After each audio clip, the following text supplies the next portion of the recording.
这次要住的思客创旅是目前莺歌车站附近唯一能称为饭店的住宿设施，但从车站出发要走15分钟，而且是上坡路，不适合推行李箱前往。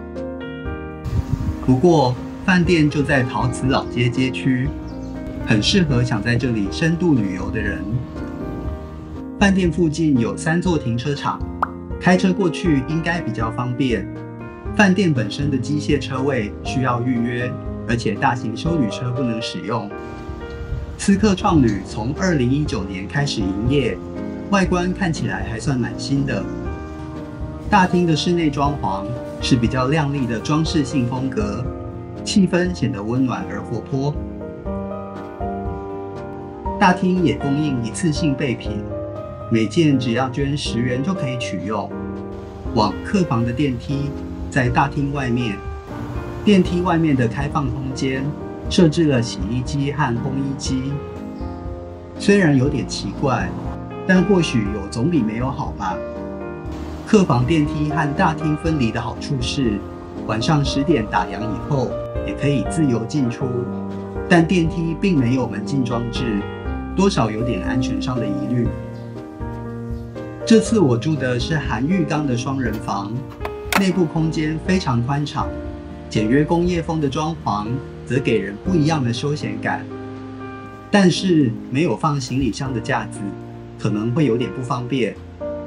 这个房间的窗户面向铁路，但因为楼层比较低，而且窗外的树长得很茂盛，所以看不太到。转头看向床铺，发现床上有一张牌子，标示房内使用的香氛喷雾。仔细闻可以闻到棉被上有淡淡的香味。大厅也展示并贩售这个品牌的香氛。比较可惜的是，房间的天花板和墙壁有一些自然老化和使用者留下的痕迹，印象上打了一点折扣。有个明显的问题是空调很吵，即使调低风速，声音还是很明显。因为是硬体问题，所以饭店准备了耳塞，也算是没办法的办法。除了室内拖鞋以外，还有浴室的防滑拖鞋，这一点算是贴心吧。如果不喜欢重复使用的拖鞋，1楼大厅也有免洗拖鞋可以购买。吊衣架在桌子上面，省去了衣柜的空间，看起来是聪明的设计。但因为下面放了茶点和保险柜，所以能用的空间很小，而且没办法挂长大衣。茶点区有电热水壶、冷水壶、杯子和杯垫、3合1咖啡、乌龙茶、红茶、饼干、茶糖，算是蛮齐全的。不过冰箱里没有提供矿泉水。饮水机刚好在我住的3楼，所以很方便，但其他楼层就比较麻烦了。冷水壶太高了，要放成斜的才能装水。虽然他们精选了材质很厚实的水壶，但还是考虑得不够周到。饭店有几间由艺术家设计的特殊房型，在官网预约时可以指定，价格也贵一些。客房指南提到3楼有餐厅，但其实已经出租，变成按摩课程的教室了。2楼则是亲子游乐区，但不是免费的，我也不需要，就不评论了。缺少餐饮设施，对饭店而言是很大的缺陷。所以办理入住并缴交押金之后，会得到可以在附近几家店使用的早午餐抵用券。客房手册里也有附近的餐饮地图，不过老街的餐饮设施很少，夜间营业的更少，要到莺歌溪另一边的建国路、南雅路才有比较多选择。傍晚出门吃晚餐，发现夜晚的老街少了游客，多了一分宁静的美。往北走过有点暗的下坡路，过桥后再走一段，就到了南雅路的夜市。虽然现在没有以前的热闹，但仍然是品尝在地小吃的一个选择。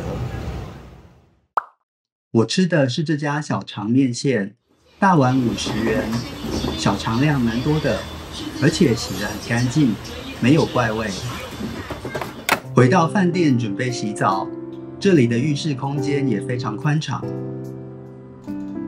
奇怪的是，洗手台旁边没有洗手乳，只能用清水洗手。洗手台上有钢杯和杯垫，而毛巾则是相对比较薄的。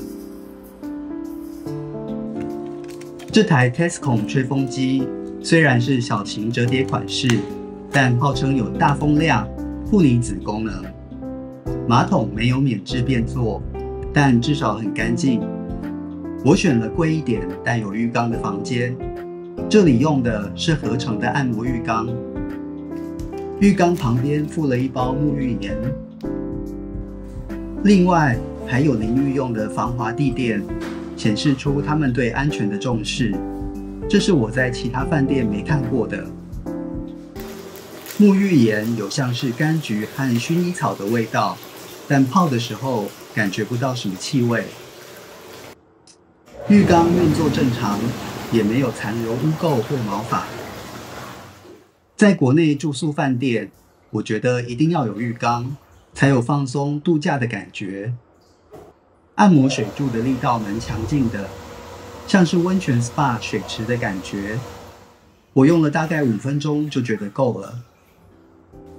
洗发精和沐浴乳看起来是不同的牌子，但其实和大部分备品一样，都是这家山羊产业供应的。洗发精的部分虽然没有感受到什么特别的香味或效果，但似乎是温和的。吹完头发以后，头发感觉有一点滑，但清洁力方面好像应该洗2次比较好。沐浴乳有一股市面上常见的白茶甜香，挺清新的。让我惊喜的是，清洁力刚刚好，不但洗去了一天的汗味，而且即使用在脸上也不会觉得干涩，我觉得还不错。洗完澡，穿上衣服之后，我用自己的刮胡刀刮胡子。虽然大厅也有提供，但饭店的刮胡刀都很难用，还是自备比较好。比起刮胡刀，我更希望有能充当刮胡泡的乳液，可惜这里没有，还是得靠自己带。吹风机就是普通小吹风机的表现吧，但也不至于感觉难用。我唯一在大厅买的备品是牙刷组，刷毛很有弹性，感觉还不错。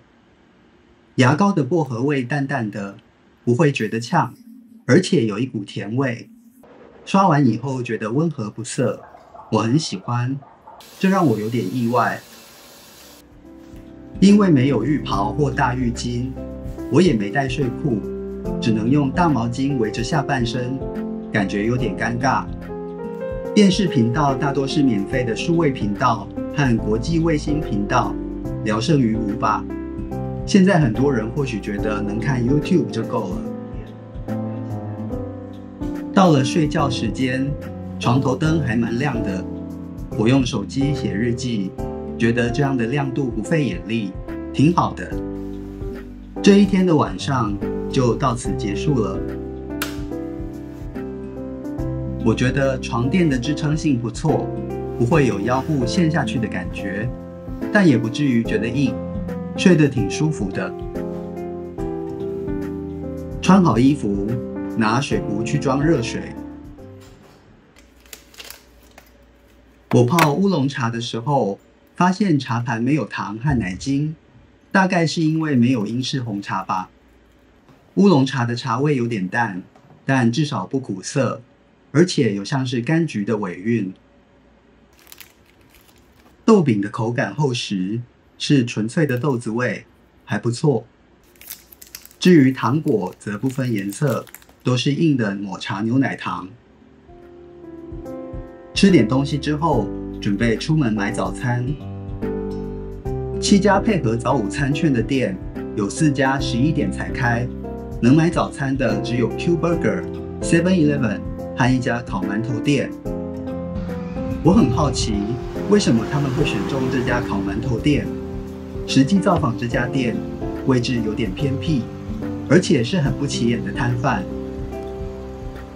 我买了55元的古早味烤肉蛋馒头，用火炉现场炭烤的肉片和馒头搭配酸菜，并没有很重的调味，却有丰富的口感，分量也让人满足。终于到了退房的时候，最晚可以12点才退房，对很难早起的人是一大福音。整体而言，我觉得这里的空间宽敞舒适，如果在细节上可以多用点心，就更好了。希望这支影片对想在莺歌住宿的你有帮助。拜拜。